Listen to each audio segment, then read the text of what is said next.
Jadi kita bahas tentang bisnis. Mungkin ada yang baru pertama kali ikutan.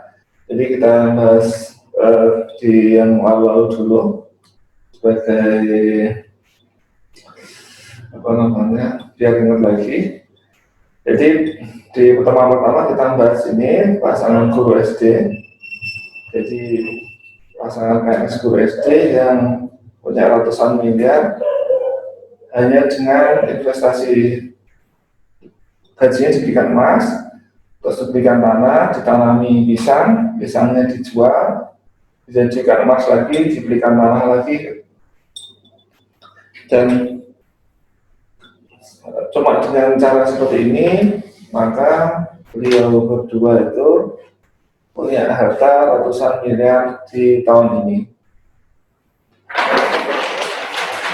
Ya, ini kita belajar dari 5 orang terkaya di dunia. Jadi pelajarannya adalah mereka ini, orang-orang ini adalah orang-orang yang fokus, jadi punya satu bidang yang jadi keunggulan.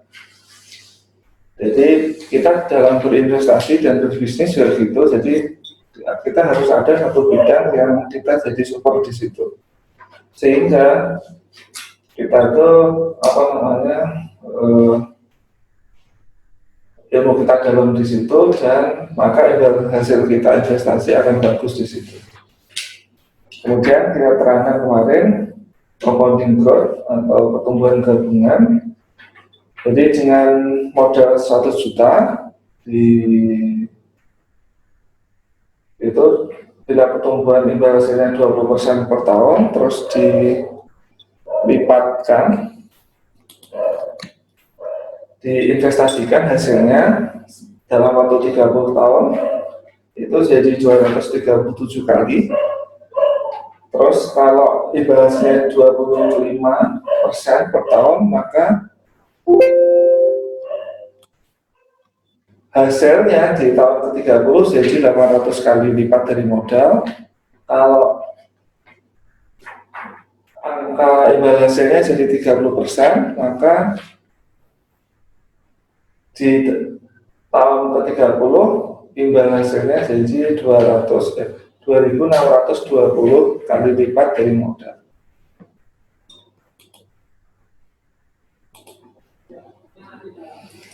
Jadi penting sekali untuk kita mencari imbal hasil yang besar dan modal kita diperbesar, dan waktunya diperlama dengan cara kita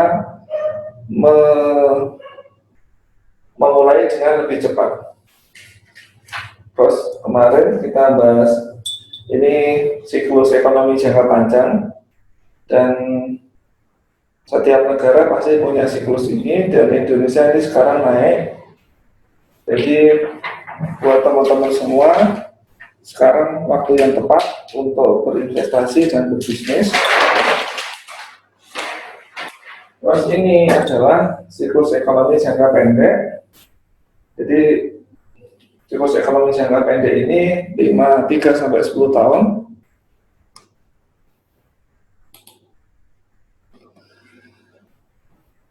Jadi ini kita kemarin ngasih contoh properti di Bali. Jadi properti di Bali di dasarnya itu 2009, kemudian puncaknya 2015, kemudian turun sampai sekarang. Jadi setiap ekonomi itu ada siklusnya, siklus jangka pendek dan siklus jangka panjang. Dan ketika kita salah, ketika kita benar waktunya, timingnya, contoh di sini, maka imbal hasil keuntungan kita akan besar. Tapi kalau kita salah timingnya, maka kita bisa mengalami kerugian yang besar. Terus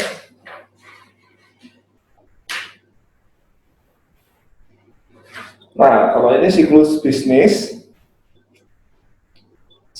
berbeda dengan siklus ekonomi. Karena siklus bisnis pasti ada penurunannya. Nah, penurunan ini ketika awal-awal, terus kemudian ada kenaikan, setelah puncak pasti ada penurunan. Nah, ketika sudah mencapai puncak ini, harus dilakukan inovasi agar menciptakan siklus baru. Kalau tidak ada inovasi, maka akan turun sampai tutup. Jadi seperti itu. Jadi ini ada siklus baru, ini adalah inovasi-inovasi baru yang dilakukan. Nah, nanti kita akan bahas siklus bisnis ini lebih dalam. Ini hari kedua, jadi kita bahas financial freedom. Jadi pendapatan itu ada dua, yaitu pendapatan aktif dan pasif.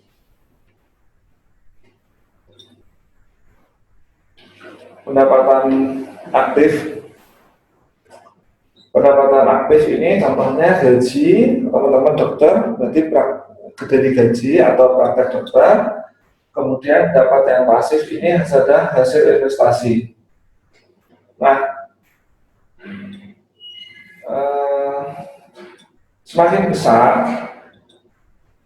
persentase dari pendapatan aktif yang dijadikan investasi, maka semakin besar juga pendapatan pasif yang bisa didapatkan. Ini penting. Jadi teman-teman mumpung masih muda, segera dimulai menabungnya, investasinya, sehingga pendapatan pasifnya segera tumbuh. Nah, kemarin kita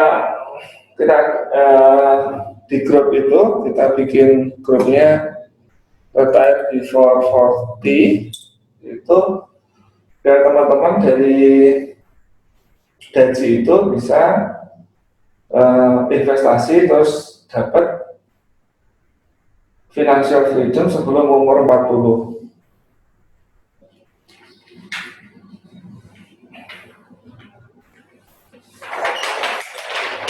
Kemudian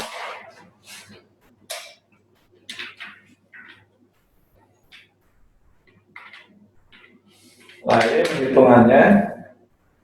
Jadi seumpama teman-teman butuh 500 juta setahun untuk konsumsi sehari-hari, maka teman-teman butuhnya mengumpulkan modal investasi 10 miliar, baru teman-teman financial freedom.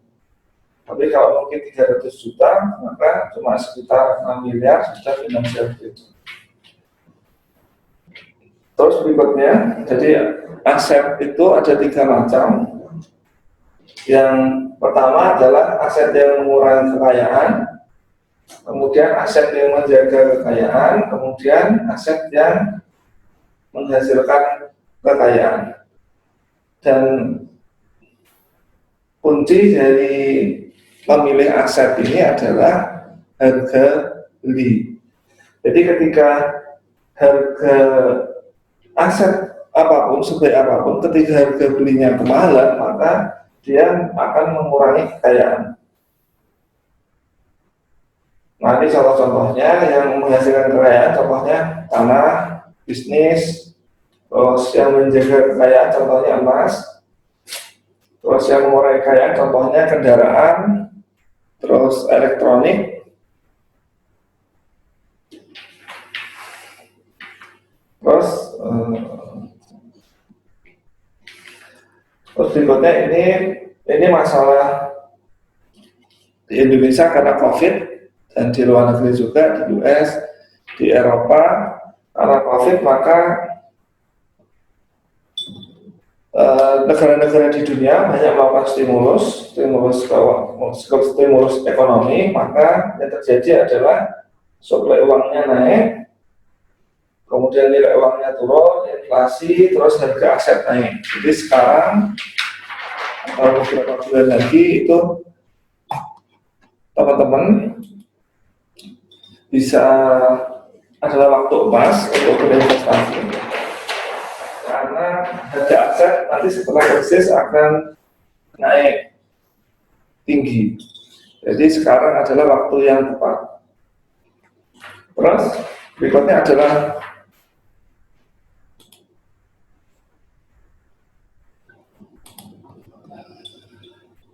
investasi versus spekulasi.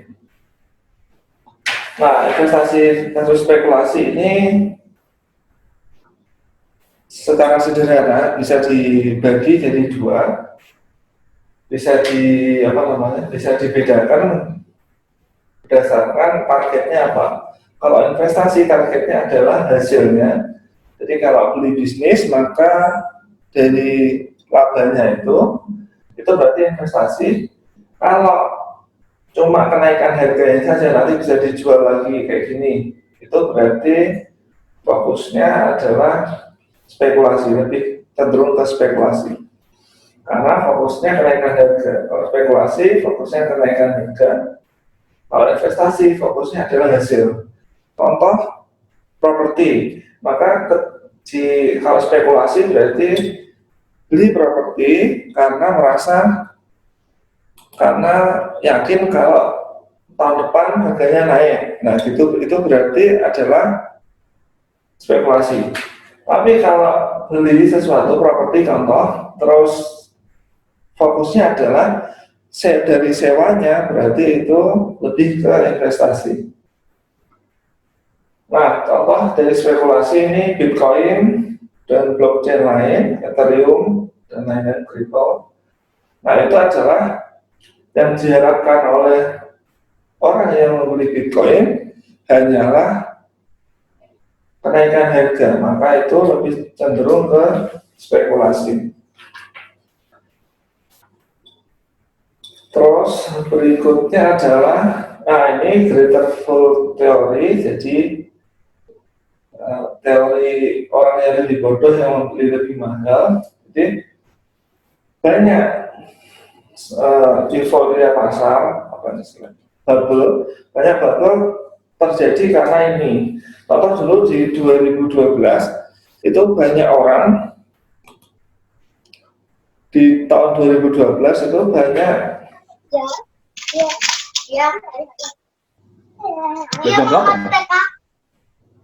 Mama TK di 2012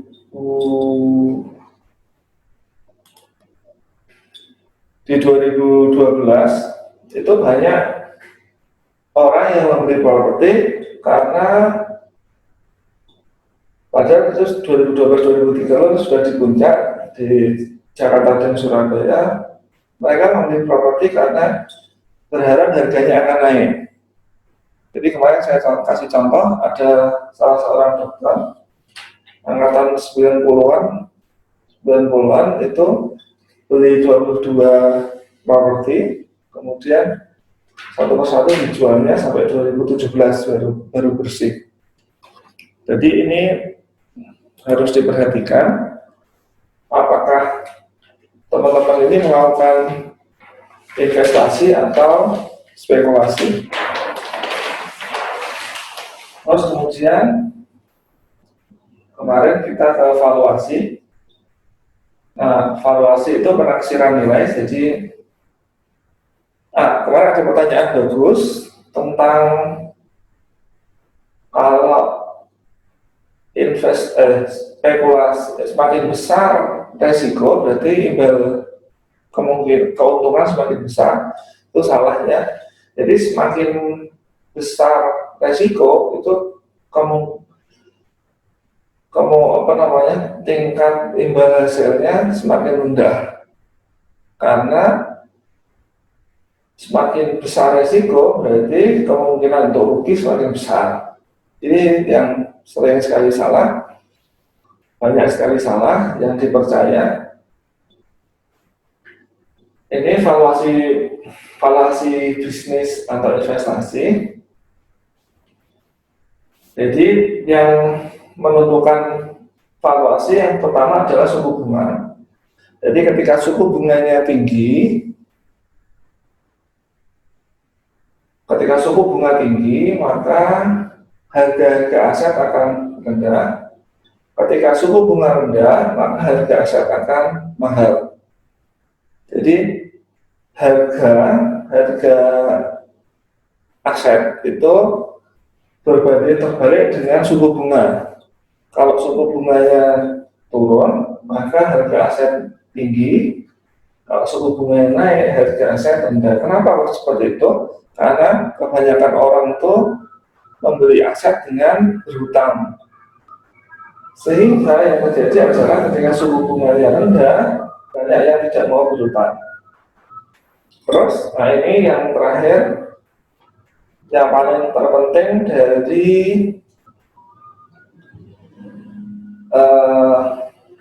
investasi, yaitu margin of safety. Jadi margin of safety itu margin pengaman.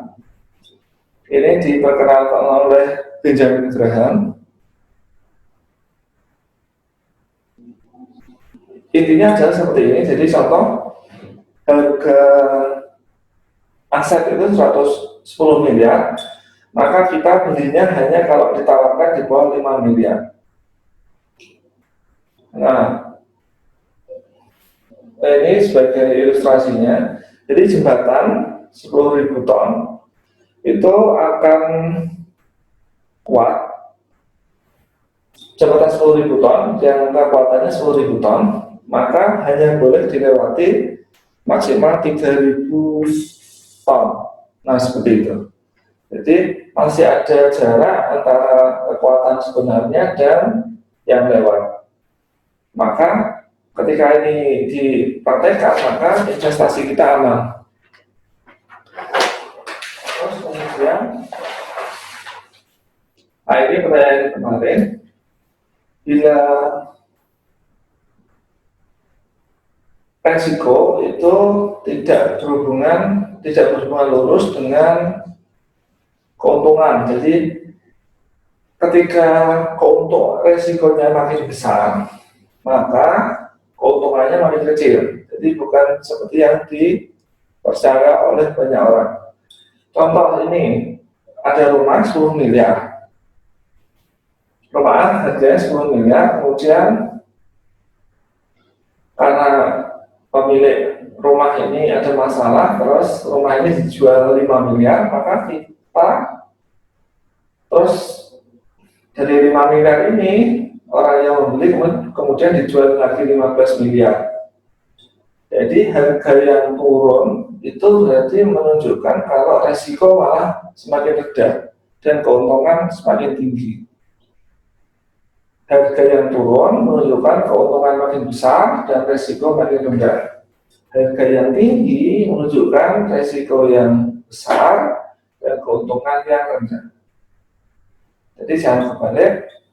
Nah, hari ini kita membahas bisnis.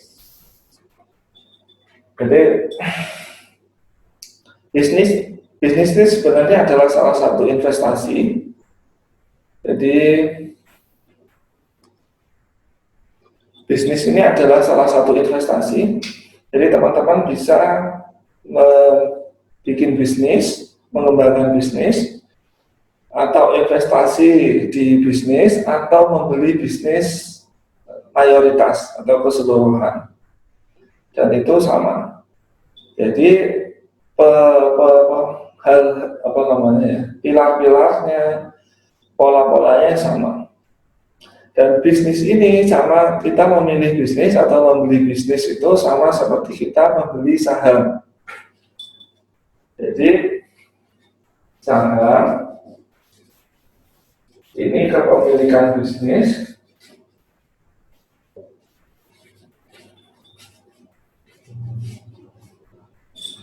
Saham adalah kepemilikan bisnis. Jadi membeli bisnis sama dengan membeli saham. Membeli saham sama dengan membeli bisnis. Nah, terus bisnis ini ada banyak pilar. Jadi untuk sukses ini ada pilar utama. Yang satu adalah biaya.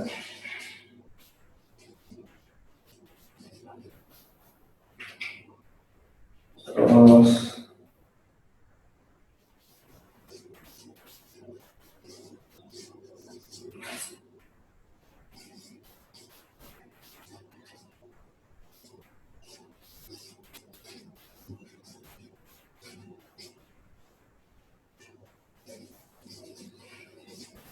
Nah, bisnis untuk sukses itu perlu 4 ini. Jadi yang pertama adalah ini pilar bisnis. Yang pertama adalah meningkatkan omset, kemudian meningkatkan kepuasan pelanggan, kemudian meningkatkan kinerja SDM, kemudian menurunkan cost atau menurunkan biaya. Jadi bisnis ini ada teman-teman dari adik-adik kelas 2005 ya, 2015 dan 2013 kalau nggak salah. Ketika bisnis yang diperhatikan ini, yang pertama diperhatikan ini. Jadi omsetnya pertama adalah omset, jadi omsetnya harus naik. Terus kepuasan pelanggannya harus naik, kemudian biayanya harus turun, kemudian kinerja SDM harus naik. Jadi dari pilar bisnis ini harus dilakukan. Ini kalau bisnisnya awal. Kalau bisnisnya awal cuma ini. Kalau masih di awal, maka yang diperlukan cuma ini. Tapi ketika nanti makin besar, dibutuhkan yang lain. Ini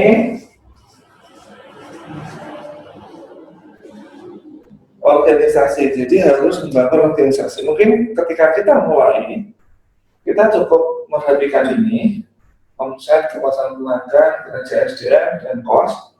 Tapi kalau kita ingin makin besar, kita ingin contoh menambah cabang, maka kita harus membuat organisasinya. Dan organisasinya harus kita bangun dengan baik. Nah, banyak teman-teman dari yang sempat konsultasi adalah yang bawah ini tidak dibangun, sehingga tidak bisa besar. Yang bawah ini adalah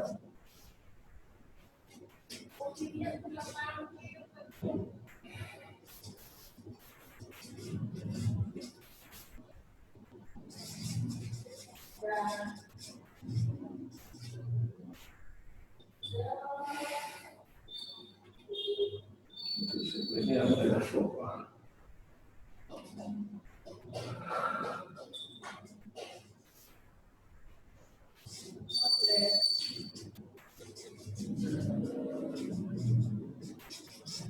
Nah ini, jadi kalau bisnisnya masih kecil, butuhnya cuma ini. Tapi ketika bisnisnya sudah besar, ingin besar, maka ini harus dibangun. Jadi harus membangun organisasi. Ketika ini bisnisnya masih kecil, yang diperlukan di atas ini. Tapi ketika kita ingin besar, ingin IPO atau ingin seperti yang besar-besar itu Unilever, Indofood dan lain-lain, maka yang bawah ini harus dibangun. Yang bawah ini apa? Satu organisasi yang kuat. Nah, organisasi yang kuat ini butuh leadership. Nah, leadership ini tergantung oleh business mentality dari ownernya. Terus berikutnya, membangun organisasi bisnis ini perlu martabat ya. Jadi bisnis ini akan sangat, orang-orang dalam bisnis itu akan sangat perilakunya akan sangat tergantung sama ownernya. Jadi ketika ownernya punya budaya yang contoh penipu, maka nanti anggota timnya, karyawan-karyawannya akan seperti itu. Jadi ini dan spirituality itu akan bikin masalah budaya perusahaan. Jadi untuk perusahaan masih kecil, perlunya ini, kalau perusahaan sudah besar, ingin menjadi besar, maka ini harus dibereskan. Jadi business mentality, leadership, organisasi, martabat, spiritual. Terus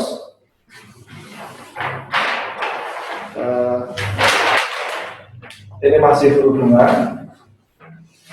Berikutnya adalah masalah budaya. Jadi ini contoh. Ini tempat yang dituju.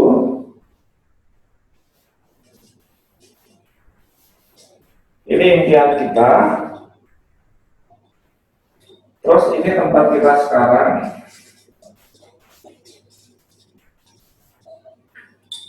Ini impian atau visi kita, visi. Ini bisa visi perusahaan, bisa visi keluarga. Maka ini mencapainya dengan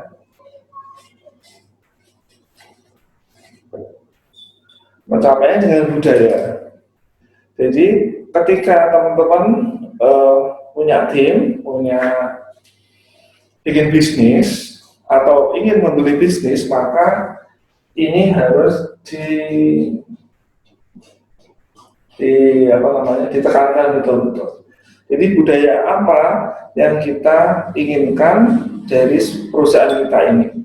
Contoh, kalau budaya kita adalah memberi lebih, maka kita harus mencontohkan. Nah, pentingnya di sini.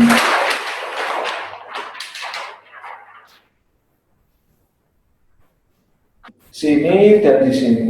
Jadi kalau budaya itu akan mempengaruhi nanti semua karyawan kita, supplier kita nanti akan menyesuaikan dengan budaya kita. Kalau mau tetap gabung dengan kita, gitu. Nah, nanti kita itu dari kondisi kita sekarang, ketika kita sudah menetapkan budaya, maka budaya itu yang akan menyampaikan kita ke visi. Dari sini mungkin ada pertanyaan mungkin. Ada pertanyaan? Bisa raise hand. Kalau ada pertanyaan bisa raise hand.